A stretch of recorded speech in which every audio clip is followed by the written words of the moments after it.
এই যে এই মুহূর্তে আমাদের সাথে যোগ দিয়েছে সেনাবাহিনীর একটি দল, তারা এসেছে স্থানীয় এবং সাধারণ ছাত্রদের সাথে মিলে এই মাটি খেকোদের প্রতিহত করার জন্য। আমরা তাদের সাধুবাদ জানাই।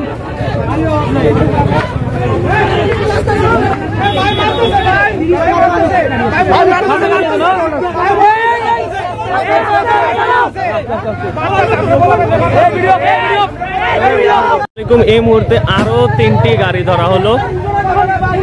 আরো 3টি গাড়ি ধরা হলো। অনুমান করা যাচ্ছে 30টিরও বেশি গাড়ি আছে কুমিল্লা গোমতী নদীর এই জায়গায়, যে দিক থেকে অবৈধভাবে মাটি কাটা হচ্ছে প্রতি রাতে।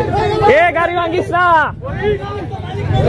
প্রতি রাতে অবৈধভাবে মাটি কাটা হচ্ছে। গতকাল রাতে ছাত্ররা এবং স্থানীয়রা যখন এই মাটি কাটা আটকাতে যায় তখন হুমকি দেওয়া হয়েছে। তাই আজকে সবাই এই অবৈধভাবে মাটি কাটার যে উৎসব সেটিকে বন্ধ করার জন্য একত্রিতভাবে এসেছে।